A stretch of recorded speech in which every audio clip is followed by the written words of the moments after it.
إن الحمد لله نحمده ونستعينه ونستغفره ونعوذ بالله من شرور أنفسنا ومن سيئات أعمالنا من يهده الله فلا مضل له ومن يضلل فلا هادي له وأشهد أن لا إله إلا الله وحده لا شريك له وأشهد أن محمدا عبده ورسوله۔ محترم و معزز ناظرین کرام، پیارے مسلمان بھائیوں، پردہ نشین مائیں بہنیں،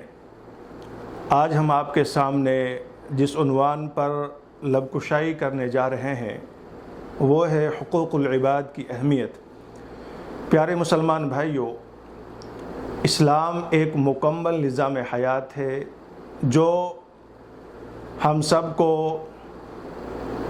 جہاں اللہ کے حقوق کے متعلق وضاحت فرماتا ہے، ہمیں سبق سکھلاتا ہے، وہیں بندوں کے حقوق، بندوں پر آپسی جو حقوق ہیں ان کے متعلق بڑی تاکید کے ساتھ، بڑی وضاحت کے ساتھ پوری انسانیت کو سبق دیتا ہے، ان کی رہنمائی کرتا ہے۔ میرے بھائیو، حقوق العباد اتنے اہم ہیں اور اتنے نازک ہیں کہ اللہ تعالیٰ ممکن ہے اس کے علاوہ جو اللہ کا اپنا حق ہے، اگر کوئی نماز نہیں پڑھتا ہے، روزہ نہیں رکھتا ہے، اسے وہ معاف کر دیتا ہے جب بندہ اس سے معافی طلب کرتا ہے، لیکن حقوق العباد اس وقت تک معاف نہیں کیے جاتے ہیں جب تک جس بندے پر ظلم ہوا ہے، جس کو گالی دی گئی ہے، جس کو قتل کیا گیا ہے، جس کی زمین کو ہڑپ کیا گیا ہے، جس پر ظلم ہوا ہے، جس کی غیبت کی گئی ہے، جس کے ساتھ ناانصافی کی گئی ہے، جب تک اس سے بندہ خود معافی نہ طلب کر لے، اس وقت تک اللہ اسے معاف نہیں کرتا ہے۔ فرماتے ہیں اللہ تعالیٰ سورہ نحل آیت نمبر 90، ان اللہ یأمر بالعدل والاحسان، کہ یقیناً اللہ تعالیٰ تمہیں عدل و انصاف اور احسان کرنے کا حکم دیتا ہے۔ اللہ نے حکم دیا کہ عدل سے کام لو، زندگی جب تک جیو اس دنیا میں عدل و انصاف کے ساتھ رہو۔ اسی طریقے سے موقع ملے کہیں فیصلہ کرنے کا، کہیں معاملہ سلجھانے کا، تو انصاف سے کام لو اور ایک دوسرے پر احسان کرو، ایک دوسرے کے کام آؤ۔ اسی طریقے سے اللہ تعالیٰ دوسرے مقام پر فرماتا ہے، ان اللہ یأمرکم ان تؤدوا الامانات الی اہلہا، سورۃ النساء آیت نمبر 58، کہ اللہ تعالیٰ نے تمہیں یہ حکم دے دیا ہے، اللہ کا یہ حکم ہے کہ تم امانتوں کو اس کے اہل تک، جس کی امانتیں تمہارے پاس ہیں، انہیں پہنچاؤ، وقت پر ان تک انہیں پہنچا دو، اور وعدہ خلافی نہ کرو۔ اس وقت سے میرے بھائیوں آگے پیچھے کرنے کی کوشش نہ کرو، بلکہ جس انداز میں امانتیں موجود ہیں انہیں ایک دوسرے تک وقت پر پہنچانے کی کوشش کرو۔ یہ اللہ کا میرے بھائیوں ڈائریکٹ حکم ہے حقوق کے متعلق، کہ امانتیں پہنچاؤ، عدل و انصاف سے کام لو، احسان کرو۔ اسی طریقے سے اللہ تعالیٰ نے ایک پیاری آیت میں فرمایا، وَقِفُوهُمْ إِنَّهُمْ مَسْئُولُونَ، سورہ صافات آیت نمبر 24۔ کل روز قیامت اللہ تعالیٰ فرشتوں کو حکم دے گا، کل روز قیامت اللہ تعالیٰ فرشتوں کو حکم دے گا کہ انہیں روکیے، ان کو روکیے، ان کو بلائیے، وَقِفُوهُمْ إِنَّهُمْ مَسْئُولُونَ، ان سے سوال کیا جائے گا، پوچھا جائے گا۔ جو بھی معاملات ہیں میرے بھائیوں ہماری زندگی کے ساتھ، ہم نے جو زندگی گزاری ہے، جو معاملات انجام دیے ہیں، جو کچھ ہم نے کیا ہے، جو ہم نے آپسی تعلقات قائم کیے ہیں، ایک دوسرے کے ساتھ ہم رہ سہے ہیں، ایک دوسرے کے معاملات کو ہم نے آگے پیچھے کیا ہے، ان کو منظم کیا ہے، انہیں بہتر کیا ہے، انہیں بگاڑنے کی کوشش کی ہے، انہیں انصاف سے کام لینے کی کوشش نہیں کی ہے، ان سب کے بارے میں اللہ تعالیٰ سوال کرے گا، ہر بندے سے سوال کیا جائے گا، اور انہیں روک کر فرشتوں کو حکم دے کر اللہ تعالیٰ سوال کرے گا۔ اس لیے حقوق کی حفاظت کرنا ہم سب کی ذمہ داری ہے۔ اگر ہم حقوق کی حفاظت نہیں کریں گے تو میرے بھائیو ہمارا اخلاق کوئی اہمیت نہیں رکھتا ہے، ہمارا تعاون کوئی اہمیت نہیں رکھتا ہے، ہماری نمازیں، ہمارے روزے، ہمارا حج کوئی اہمیت نہیں رکھتا ہے جب تک ہم حقوق کی حفاظت نہ کریں۔ یہ حقوق اتنے اہم ہیں، اگر ہم حقوق کی حفاظت کریں گے پھر ان عبادتوں کی اہمیت مزید بڑھ جاتی ہے، ان کا مقام اللہ کے یہاں عظیم ہو جاتا ہے، اس انسان کا مقام عظیم ہو جاتا ہے، اس انسان کی عزت لوگوں کے درمیان عظیم ہو جاتی ہے۔ اللہ کے نبی صلی اللہ علیہ وسلم نے صحابہ کرام سے کہا اتدرون من المفلس، کیا تم جانتے ہو کہ مفلس کون ہے؟ مفلس کے متعلق صحابہ کرام سے اللہ کے نبی صلی اللہ علیہ وسلم نے کہا، اس کے بعد بتایا کہ ان المفلس من امتی یأتی یوم القیامت بصلاة وصیام وزکاة ویأتی قد شتم ھذا، کہ میری امت کا مفلس انسان وہ ہوگا جو کل روز قیامت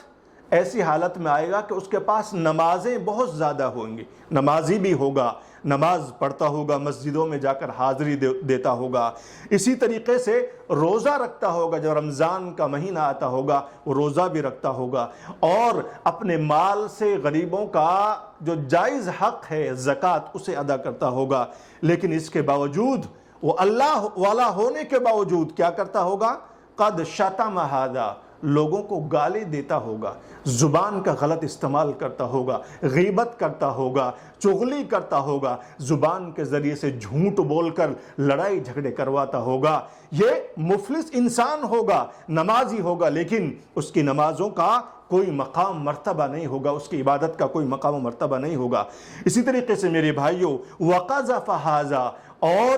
ایک دوسرے پر تہمت و الزام لگاتا ہوگا، نمازی ہوگا لیکن تہمت ایک دوسرے پر الزام تراشی کرتا ہوگا، کسی پر زنا کا الزام، کسی پر دوسرے انداز کے الزام لگا کر ان کی عزتوں سے کھلواڑ کرتا ہوگا۔ یہ انسان در حقیقت مومن نہیں ہوگا، نام کا مومن ہوگا، نمازی نام کا ہوگا، لیکن کام اس کے مومنوں جیسے ہوں گے، لیکن میرے بھائی وہ حقیقی طور پر اللہ کے یہاں اس کا کوئی مقام نہیں ہوگا، کیونکہ یہ بندوں کی عزتوں سے کھیلتا ہوگا۔ وَأَكَلَ مَالَ هَذَا، لوگوں کا مال کھا جاتا ہوگا، ذرا ذرا باتوں پر جہاں انہیں موقع ملتا ہوگا لوگوں کا جو جائز مال ہے اس میں سے ہڑپ کر لیتا ہوگا۔ وَسَفَكَ دَمَ هَذَا، لوگوں کا خون بہاتا ہوگا۔ وَضَرَبَ هَذَا، لوگوں کو مار دیتا ہوگا جہاں موقع ملتا ہوگا، کبھی ہاتھ کا استعمال کرتا ہوگا، کسی کا اگر موقع ملتا ہے تو قتل بھی کر دیتا ہوگا۔ فَيُعْطَى هَذَا مِنْ حَسَنَاتِهِ، تو اللہ تعالیٰ کیا کرے گا کل روز قیامت؟ اس کو بلا کر اس کی نیکیوں کو اٹھا کر جس پر ظلم کیا گیا ہے اس کے پلڑے میں اس کی نیکیوں کو دے دے گا، اور اس کے گناہوں کو لے کر گناہوں کو اس کے پلڑے میں ڈال دے گا۔ اس کے بعد اس کے پاس کچھ نہیں بچے گا۔ اس کے بعد اللہ تعالیٰ اس شخص کو جہنم کے اندر پھینک دے گا، جہنم میں ڈال دے گا، پھر اس کی نماز، اس کے روزے، اس کا حج اسے کوئی فائدہ نہیں پہنچائے گا۔ یہ مسلم شریف کی روایت حدیث نمبر 2581۔ تو میرے بھائیو، حقوق کی حفاظت کیجئے، جب تک آپ حقوق کی حفاظت نہیں کریں گے اللہ تعالیٰ کو راضی نہیں کر سکتے ہیں، بلکہ اللہ رب العالمین نے نبی صلی اللہ علیہ وسلم کے ذریعے ایک حدیث میں فرمایا یا عبادی انی حرمت الظلم علی نفسی فلا تظلموا، اے میرے بندو میں نے اپنے نفس پر ظلم کو حرام کر لیا ہے، اس لیے تم ایک دوسرے پر ظلم نہ کرو۔ خود اللہ ظلم کو پسند نہیں کرتا ہے، اپنے اوپر حرام کر لیا ہے، اللہ ہمارے اوپر ظلم نہیں کرتا ہے، بلکہ میرے بھائیو قرآن مقدس میں اللہ نے کہا ان اللہ لا یظلم مثقال ذرہ، اللہ تعالیٰ ذرہ برابر کسی پر ظلم نہیں کرتا ہے۔ اگر ہم ظلم کریں گے تو میرے بھائیو کیا اللہ تعالیٰ ہمیں بخشے گا، ہمیں معاف کرے گا؟ قطعاً معاف نہیں کرے گا۔ واللہ لا یؤمن، واللہ لا یؤمن، واللہ لا یؤمن، 3 مرتبہ آپ نے کہا اللہ کی قسم وہ مومن نہیں ہو سکتا۔ کون؟ پوچھا ومن یا رسول اللہ، کون یا اللہ کے نبی صلی اللہ علیہ وسلم؟ آپ نے فرمایا الذی لا یأمن جارہ بوائقہ، بخاری شریف حدیث نمبر 6016، کہ وہ مومن نہیں ہو سکتا کہ جس کی پریشانیوں سے، جس کی تکلیف سے اس کا پڑوسی محفوظ نہ ہو۔ اس لیے میرے بھائیو ہمیں حقوق العباد کے لیے چاق و چوبند رہنے کی ضرورت ہے اور اپنے حقوق کی حفاظت کرنے کی ضرورت ہے۔ والی بکری نے بغیر سینگ والی بکری کو منڈکری ماری، اس کو میرے بھائیوں تکلیف پہنچائیے تو اللہ تعالیٰ اسے بھی کل روز قیامت انصاف دلائے گا۔ اگر ہم جو عقل رکھتے ہیں، انسان ہیں، اگر ہم ظلم کریں گے تو اللہ تعالیٰ ہمیں معاف نہیں کرے گا۔ بلکہ حقوق کے متعلق آپ کو جاننا ہے تو ایک عورت جو بلی کی وجہ سے میرے بھائیوں اس نے بلی پر ظلم کیا تھا، اللہ تعالیٰ نے اس کی وجہ سے اسے جہنم میں داخل کر دیا۔ اور ایک مرد جو گنہگار تھا لیکن اس کے باوجود ایک کتے کو پانی پلانے کی وجہ سے، جو پیاسا تھا پانی پلا دیا، تو اللہ تعالیٰ نے اس شخص کو میرے بھائیوں جنت میں داخل کر دیا، اس کی مغفرت کر دی۔ تو یہ جہاں اسلام میرے بھائیوں انسانوں کے حقوق کی حفاظت کرنے کی ہم سے گارنٹی لیتا ہے، ہمیں حکم دیتا ہے، وہیں جانوروں کے متعلق بھی اسلام نے یہی حکم دیا ہے۔ تو ہمارے لیے ضروری ہے کہ ہم میرے بھائیوں حقوق کی حفاظت کریں۔ ناظرین، حقوق کے بغیر ہم جنت میں داخل نہیں ہو سکتے۔ حقوق کی حفاظت کے بغیر، ان کی پاسداری کے بغیر ہم جنت حاصل نہیں کر سکتے، ہم عزت حاصل نہیں کر سکتے۔ اگر عزت چاہیے تو حقوق کی حفاظت کیجیے۔ اسی طریقے سے سلف صالحین میں سے عمر بن خطاب رضی اللہ عنہ کے متعلق ایک قول ہے، فرماتے ہیں لو ان کلبا مات جوعا على شاطئ الفرات لخشیت ان یسألنی اللہ عنہ یوم القیامہ۔ اگر میری ریاست میں، میری حکومت میں کوئی کتا بھی بھوک اور پیاس کی وجہ سے مر جاتا ہے، تو اسلامی ریاست کے حدود کے اندر ایک کتا بھی مر جاتا ہے، تو مجھے ڈر ہے اس کا بہت زیادہ کہ کل روز قیامت اس کے بارے میں مجھ سے سوال کیا جائے گا، کیونکہ حقوق کی حفاظت کرنا ہم سب کی ذمہ داری ہے۔ یہاں اگر کوئی جانور بھی مر جاتا ہے اس کی حکومت میں، اس کے اسلامی حدود کے اندر، اسلامی حکومت کے حدود کے اندر، تو اس کا بھی اللہ تعالیٰ اس سے سوال کرے گا۔ یہ اتنا نازک مسئلہ ہے، اگر ہم انسانوں پر ظلم کریں گے تو اللہ کے عذاب سے نہیں بچ سکتے۔ اسی طریقے سے امام ابن تیمیہ رحمۃ اللہ علیہ فرماتے ہیں ان اللہ یقیم الدولہ العادلہ وان کانت کافرہ ولا یقیم الظالمہ وان کانت مسلمہ۔ مجموع الفتاوی کے اندر فرماتے ہیں کہ اللہ تعالیٰ دنیا کو عدل کے ساتھ قائم رکھتا ہے، چاہے وہ کافر ریاست ہو۔ دنیا میں اگر کوئی کافر ریاست بھی ہے، ملک ہے، لیکن عدل کرتا ہے تو اللہ اس کو قائم رکھتا ہے، تا دیر قائم رکھتا ہے۔ اور اگر کوئی مسلم ولا یقیم الظالمہ وان کانت مسلمہ، اگر کوئی ظالم حکومت ہے، وہ مسلمان ہی حکومت ہے لیکن ظلم کرتے ہیں، اللہ تعالیٰ اسے ظلم کی وجہ سے قائم نہیں رکھتا بلکہ ختم کر دیتا ہے، اگرچہ وہ مسلمان حکومت ہو۔ اس لیے ہمیں میرے بھائیوں عدل و انصاف پر قائم رہنا چاہیے۔ آخری بات، امام شافعی رحمۃ اللہ علیہ فرماتے ہیں من تفرط فی حق اللہ ثم ادى حقوق العباد رجوت له المغفرہ۔ جو اللہ کے حقوق میں ڈھیل دیتا ہے، اللہ کے حقوق میں غلطی کرتا ہے میرے بھائیوں، لیکن لوگوں کے حقوق ادا کرتا ہے، تو امام شافعی رحمۃ اللہ فرماتے ہیں کہ ضرور اللہ اسے معاف کر دے گا۔ اپنے حقوق کے لیے اللہ انہیں معاف کر سکتا ہے لیکن بندوں کے حقوق کے لیے معاف نہیں کرتا ہے۔ وَمَنْ ضَيَّ حُقُوقُ الْعِبَادِ فَإِنَّ اللَّهَ لَا يَتْرُكُهُ۔ اگر کوئی بندوں کے حقوق کو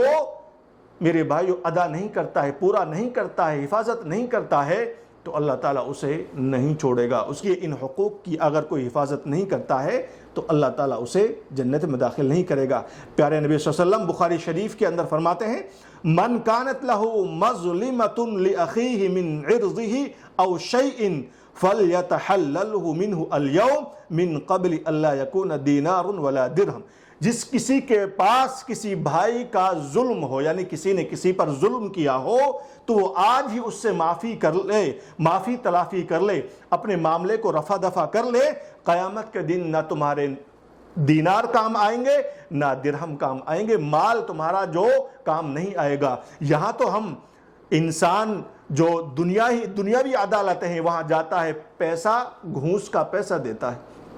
رشوت دے کر کسی معاملے کو رفع دفع کر دیتا ہے، لیکن اللہ کی عدالت میں رشوت نہیں چلے گی، وہاں انصاف ہوگا۔ اس لیے جب تک زندہ ہو میرے بھائی، اگر ظلم کیا ہے یاد کرو، اس سے معافی مانگو، اس کے مرنے سے پہلے کہ مجھے معاف کر دے میرے بھائی، ہمیں اللہ کے یہاں جانا ہے، معاف کر دے، ضرور وہ معاف کریں گے، آپ معافی مانگ لیجئے، ورنہ کل روز قیامت اللہ کے عذاب سے نہیں بچ پائیں گے۔ اسی طریقے سے اگر کوئی کسی کی زمین غصب کرتا ہے، وہ بھی بہت بڑا ظلم کرتا ہے۔ اللہ کے نبی صلی اللہ علیہ وسلم نے بخاری شریف میں فرمایا من ظلم قید شبر من الارض طوقہ من 7 ارض یوم القیامہ، کہ جس نے کسی کی ایک بالشت زمین کو دبا لیا، کل روز قیامت اسے 70 میرے بھائیوں زمینوں کا طوق پہنایا جائے گا، عذاب کا طوق، ان حقوق کی حفاظت نہ کرنے کا طوق، زمین کو ناجائز غصب کرنے کا عذاب اسے دیا جائے گا اللہ کے یہاں۔ اس لیے جہاں ہم حقوق کی حفاظت کریں وہاں زمین، ایک دوسرے کی زمین پر ہم ناجائز قبضہ کرنے کی قطعاً کوشش نہ کریں۔ آج کل ہوتا ہے کہ ایک زمین والا دوسرے کی زمین کو غصب کرنے کی کوشش کرتا ہے، یہ بہت خطرناک گناہ ہے۔ تو میرے بھائیوں، اگر ہم اچھا مسلمان بننا چاہتے ہیں، اگر ہم اللہ کے یہاں اور دنیا میں عزت پانا چاہتے ہیں، اللہ کے یہاں عزت پانا چاہتے ہیں، تو ایک دوسرے کے حقوق کی حفاظت کیجئے، ایک دوسرے پر ظلم نہ کیجئے، ہر ایک کا حق اس تک پہنچانے کی کوشش کیجئے۔ اگر ایسا نہ کیا گیا تو ہمارے تمام اعمال رائگاں اور ضائع چلے جائیں گے، اور اللہ تعالیٰ کو ہم راضی نہیں کر پائیں گے اگر ہم نے بندوں کو ناراض کیا، ان پر ظلم کیا، ان پر زیادتی کی، ان کو قتل کیا، ان کی عزت پر حملہ کیا، ان کی زمینوں کو غصب کیا، تو اللہ ایسے شخص سے قطعاً راضی نہیں ہوتا ہے یہاں تک کہ وہ معافی مانگ لے۔ اس لیے ہم آخر میں اللہ رب العالمین سے دعا کرتے ہیں کہ اللہ تعالی ہم تمام مسلمانوں کو ایک دوسرے کے حقوق کی حفاظت کرنے کی توفیق سے نوازے، آمین۔ وآخر دعوانا ان الحمد للہ رب العالمین۔